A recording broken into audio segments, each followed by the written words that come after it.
अगर कोनो चीज केहू के पास अथा बा तो ओकर दुरुपयोग ना करे के चाहिए, लेकिन ओकर सही जगह पर उपयोग कइला से ओकर सही अर्थ निकलेला। अरे भैया बात उन्हीं समय के कबीर जी लिखती जौनी समय रावण भगवान भोलेनाथ की भक्ति में लीन हुवन, लीन जौनी समय रहलन भगवान भोलेनाथ प्रकट भइलन, कलन की बर मांग, कलन की का बर मांगी। अरे भैया बर मंगलन भगवान भोलेनाथ बर भी दे रहलन, लेकिन एजा 4 लाइन भूमिका में भाव हका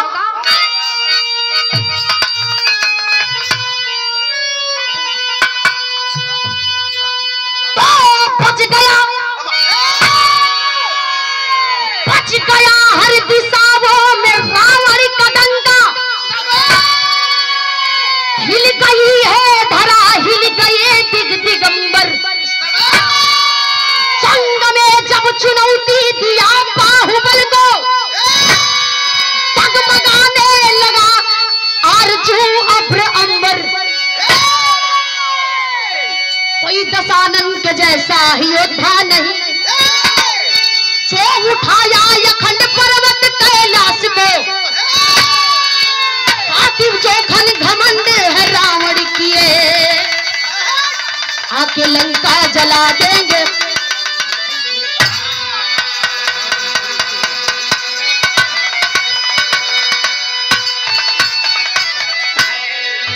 अरे भैया आखिरकार रावण के घमंड है कि विश्व विजयी लंकापति है,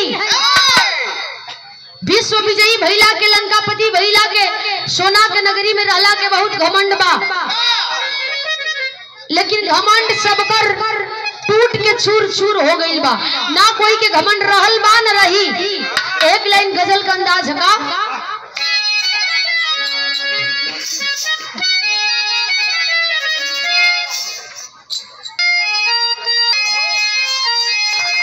वह गजल बा, अरे दिल चीज क्या है आप मेरी जान लीजिए, बस एक बार मेरा कहा, बस एक बार, बस एक बार मेरा कहा मान लीजिए, एक बार मेरा कहा।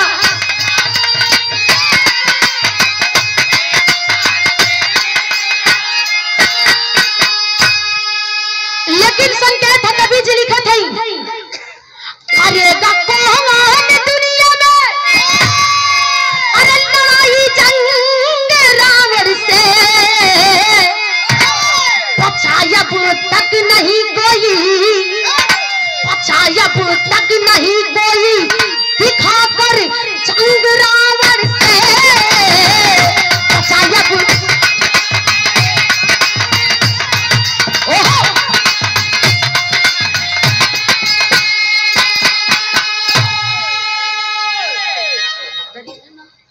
दिखाकर रंग रावण से। आखिरकार रावण के सामने जे भी आइल कोई टिकल नहीं, विराम में कहना भगा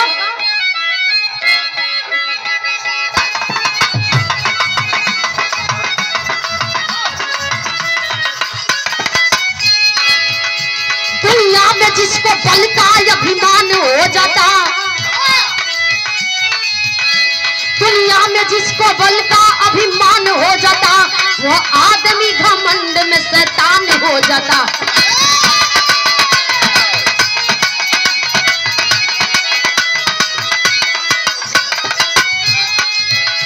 योद्धा जो अपने आप को स्थापित करता है, योद्धा जो अपने आप को स्थापित करता है, वह तुझ दिल पे मौत एक दिन मारा जाता है।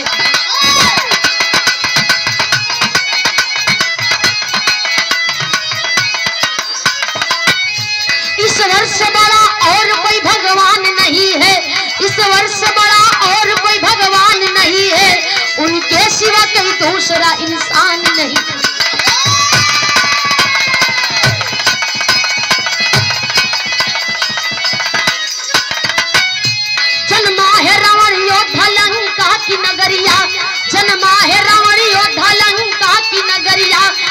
हैरत में पड़ गई मकई कसी मदरिया।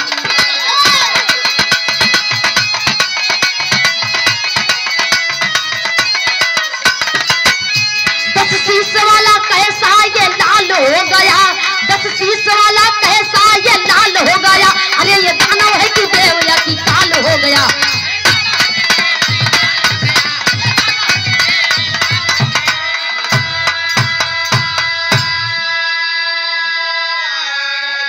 अरे भैया रावण जमनी समय जन्म लेलस कसी मतारी चिंतित है कि देव हो कि दानव हो कि मानव हो कि का हो, कुछ समझ में नहीं खे आवत। देख के डर भी लगत था, सोचत भी है। आखिरकार अरे भैया आखिरकार होत का बिरहा में गीत लगत था।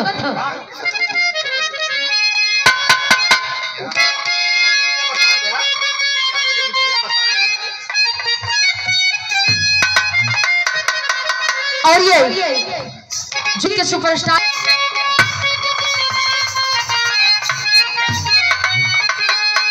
कौन है भौजाई अपने ननद से कह दिया क्या कहे, अरे उठे लपीर कमर के नीचे, अरे उठे लपीर कमर के नीचे घायल कैले बा।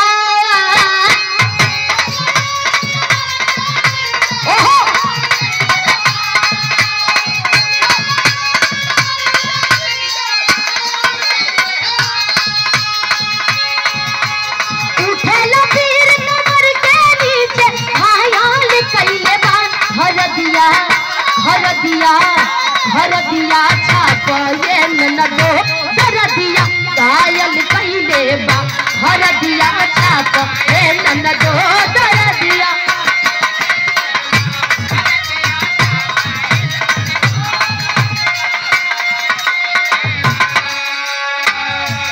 अरे भैया लेकिन रावण के जौनी समय वरदान मिल गई, वरदान पाके करत कौन, अरे पाके पर ब्रह्मा शिव से तूफान कैले बा। तूफान कैले बा।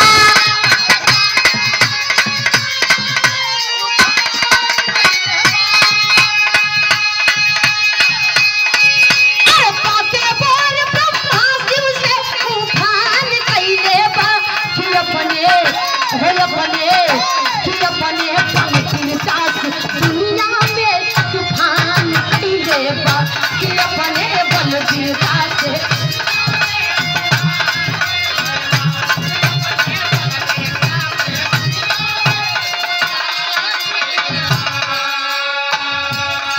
रावण वर पाके वरदान पाके सब देवी देवता के ललकार दिले है। यहाँ तक कि हनुमान जी के भी, हनुमान जी एक समय ऐसा रहल जौनी समय सीता माता अपने माथे अपने मांगे में सिंदूर भरत रही। हनुमान जी जाके देखलन, कहलन की माते ये क्या कर रही हैं आप। बतौली कि पति के अपने ईश्वर के दीर्घ आयु के खातिर हम सिंदूर लगावतनी। हनुमान जी जाके पूरा देहिए सिंदूर से लपेट ललन। कहलन कि हमारे स्वामी जी हमारे प्रभु जी का उम्र और ज्यादा हो जाए। पहुंचे एक समय सीता मैया मोतियन के माला दहली। जब मोतियन के माला दहली तो हनुमान जी के तोड़ के बिखेर बिखेर में ढूंढत हुआ का ढूंढत हुआ भगवान राम जी का तस्वीर मूर्ति ढूंढत हुआ। और लक्ष्मण जी पूछ दलन कलन की हनुमान क्या ढूंढत हुआ तू। कलन की अपने प्रभु का तस्वीर मोतियन में ढूंढ रहा बानी। कलन की चौने चीज में हमारे प्रभु के तस्वीर नहीं कि हमारे प्रभु नहीं खन कौन चीज बेकार बा। लक्ष्मण जी को सैनन कलन की हमारे भाभी जी के तू अपमान करत हुआ। तोरे शरीर पर भी राम जी का कोनो तस्वीर ना छपल है। तब तक से हनुमान जी हाथ लगा के अपने छतिया के फाड़ के देखा जलन कलन की देखा अपने कलेजा में बसा के रख ले। लेकिन भैया आखिरकार करत का हुआ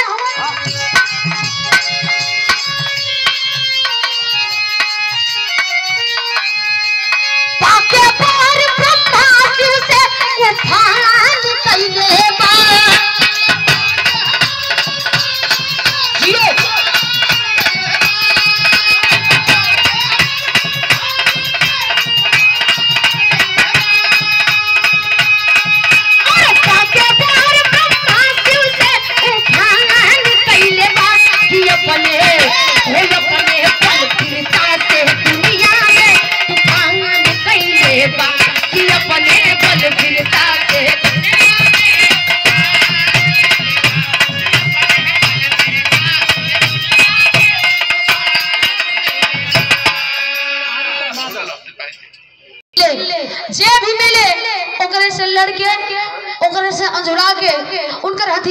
यमदेव के भी ललकार दलस कलश की तोरे में हिम्मत हत आके हमसे लड़ला है भैया। यमदेव की ललकारलस, विष्णु भगवान के ललकार दिलस, सबके जब ललकारा था सबसे लड़ा था। तो गणेश जी के देखल ना गई, कलन की देखा हमारे पिता से तू आशीर्वाद पाके वरदान पाके इतना तांडव कैले हुआ ये ठीक ना है। अगर चाहत हो तो आवल लड़ाई आर पार के हो जाओ। कलन की ठीक है बा, गीत लगत है।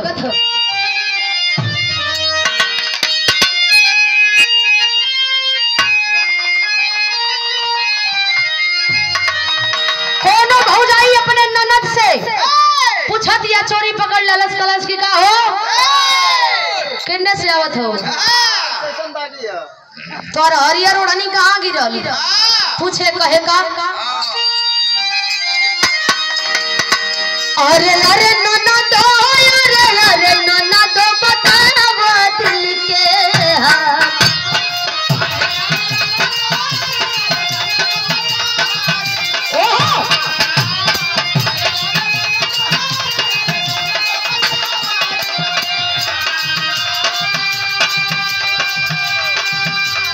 अरे अरे नाना तो अरे नाना तो बतावा दिल के हाल।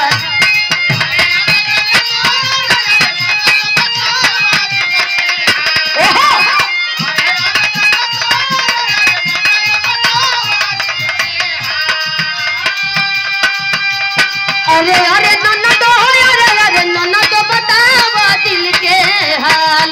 अरे कौन ई अरबा ये नाना तो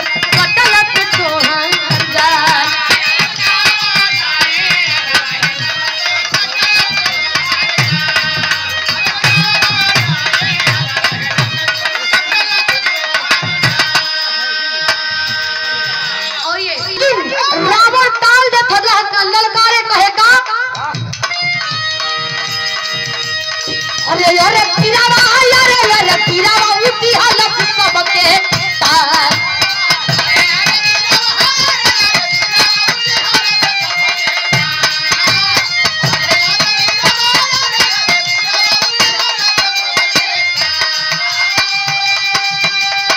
अरे अरे पीरावा अरे पीरावा उठी हालत सबके ताल।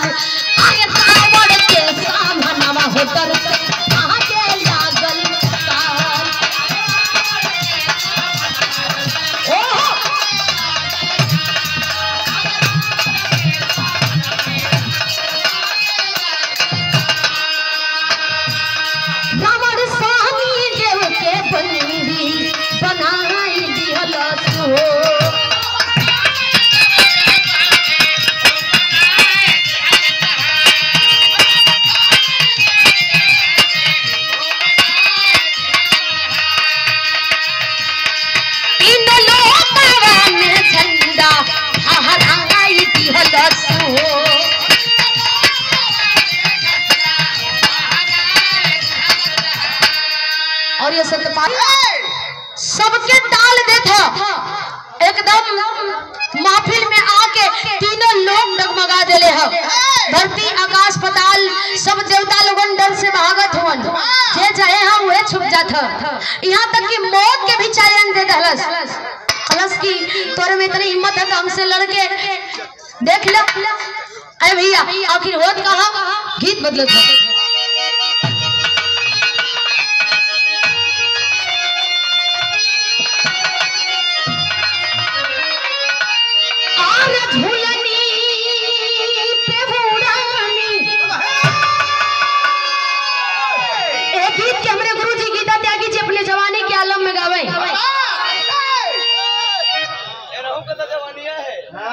नजर न लगे देखी बिरहा में कोई सम्राट भइल, सम्राट बड़ा लोग लिखत हुन। सम्राट आज हमरो पर लग गइल बा। हम बिनती चाहब कि हमके सम्राट को उपाधि ना चाहिए। हम अबे छोट गवैया छोट कलाकार ही सीखत हैं। अरे भैया सम्राट सब कोई हो जाई, लेकिन बिरहा में रामदेव दादा का ताज अगर केहू के सर पर बनाइल तब विजय लाल यादव जी के गुरु जी के सर पे, और बुल्लू दादा के ताज अगर बनाई तब गीता त्यागी के। तो लालो घड़ी ढेर चलत हूं। और ये श्री जीत यादव 200 रुपए के सम्मान चरणों में आप सबके बालों घड़ी ढेर चलत हुआ। सही बात है, लेकिन ये गीत के गावे हमारे गुरु जी कैसे और झूलनी पे बुढ़ानी और झूलनी पे बुढ़ानी आज हजिया उड़ा दो हमार पाए जे बुरा जहीरा जरा दो हमार पाए जे बुरा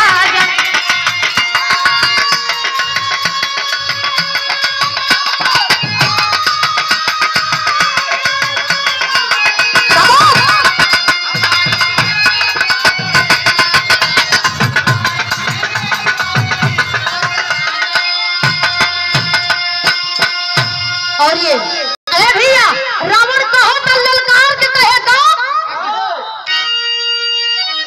अरे हम विश्व विजयी हमार अरे हम विश्व विजयी हमार सेना रे के लंका अरे बचाल बाटे हो हमार दुनिया में डंका बचाल बाटे हो हमार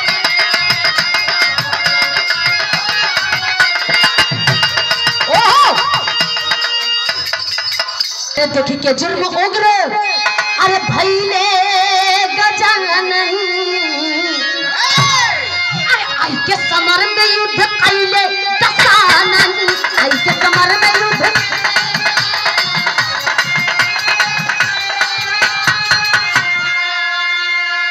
अरे चलवा देखब हम हो चलवा देखब हम पगे लपीर बंदा बाजल बाटे हो हम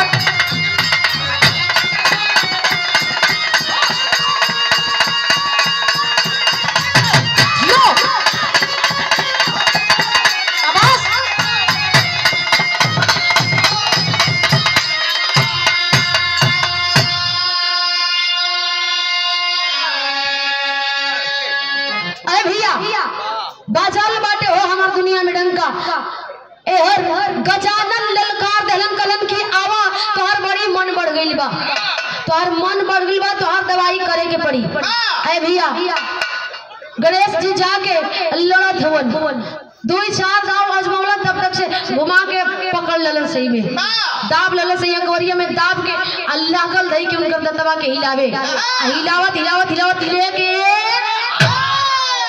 घुमा के फेंक दलस लगलन गनगन गनगन कापे आ जब गनगन गनगन कापे लगलन त यहाँ चौलरिया लगत है अब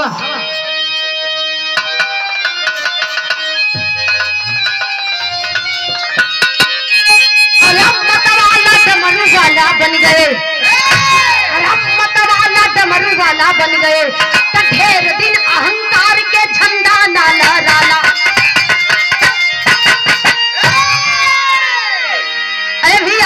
मतवाला डमरू वाला बन गए जब सुनलन कि हमरे बेटवा के रावण दांत उखाड़ दलस ओहू से लड़ गई तब क्रोधित हो गइलन भगवान भोलेनाथ जब क्रोधित होइलन अक्रोधित हो के चल रहलन लेकिन रावण एहर लाई करके और वन में निकल गए वन का आनंद लेवे खातिर के आ जब वन में गइलन त देखलन सुंदर सुशील एगो औरत बीचों बीच वही बन के खड़ा बिया जब वो बीचों बीच वन में खड़ा बिया सुंदर सुशील औरत रावण देखलस त लुभा गई लगल अपन धीरे धीरे हाथ बढ़ावे आ जब हाथ बढ़ावे लगल नारी डांट करके कहती है तुम क्या चाहते हो जहाँ हो वही ठहरो अरे भैया रावण ओइजे रुक गइलन कहत है रावण के हमके तू बड़ी सुगर लागत आड़ू हमारा जोग बाड़ू हमार दुल्हन बन जा कलश की तू हमके दुल्हन बनेबा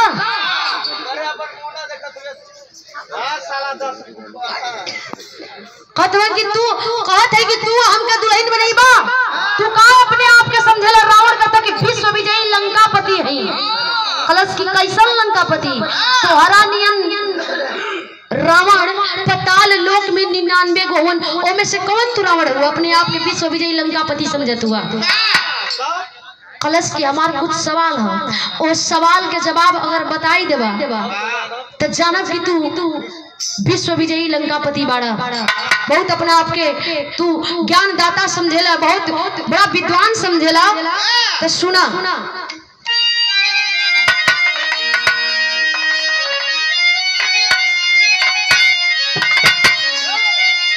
अरे बन के विश्व विजयी रावण, अरे बन के विश्व विजयी रावण आइल पानवा में बाबू।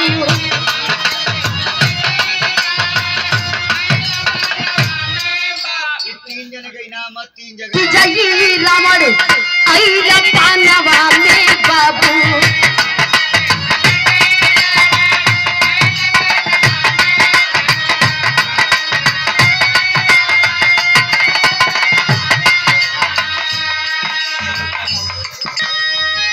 मानवा में तोहरो फल पाया हुकार,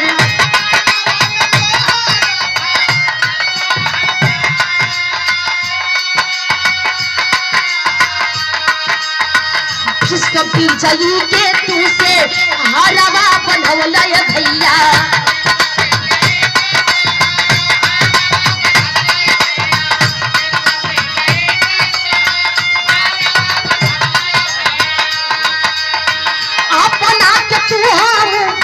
मेला पालवान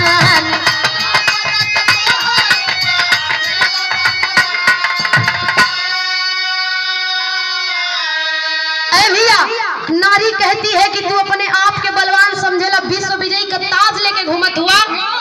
तो सुना, हमारे 5 गो सवाल है, वो सवाल के जवाब दे दे, वो सवाल के जवाब दे देबा तोरे संगे खुशी खुशी चल दे।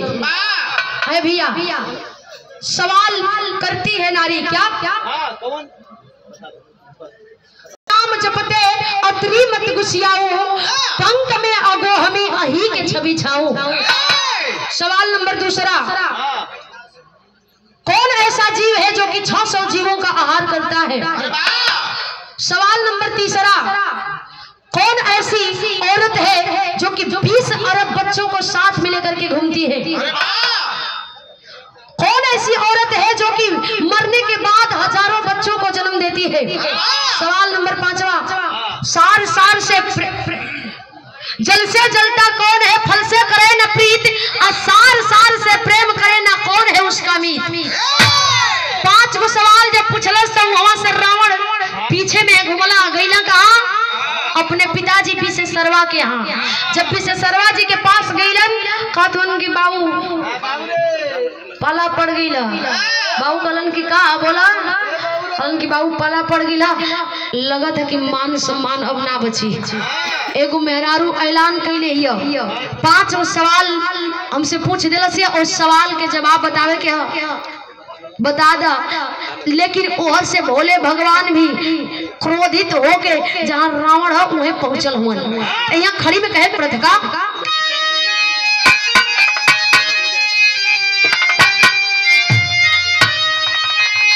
अरे गरिमा हमारी अपने लंका के,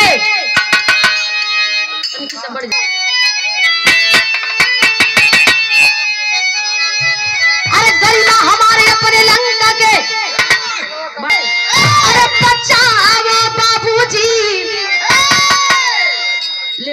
गरिमा हमारे अपने लंका के, अरे बचाओ बाबूजी।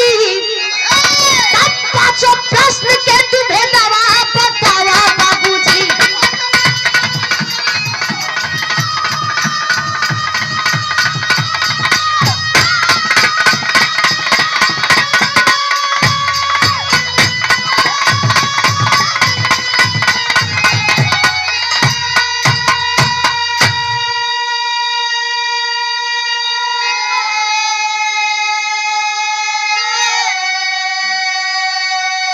रावण जाके अपने पिताजी के शरण में गिर गए। कलन की बाबू 5 गो सवाल हो के बता दा, ना तो हमार मान सम्मान चल जाई। तब तक से भगवान भोलेनाथ भी त्रिशूल लेके आ गिलन। कलन की दुष्ट, हमने तुम्हारे नाभि कुंड में अमृत स्थापित किया और तूने मेरे ही पुत्र का एक दंत उखाड़ लिया।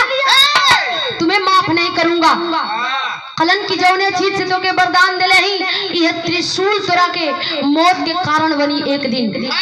अरे भैया यही से कहल जाला कि घमंड अहंकार ना करे के चाहिए। कोने बात की घमंड अहंकार न रहल बा न रही, जे भी कैले सबकर घमंड यही से टूट गई। आखिरी बंद में कहे अपना गुरु घराने के परिचय।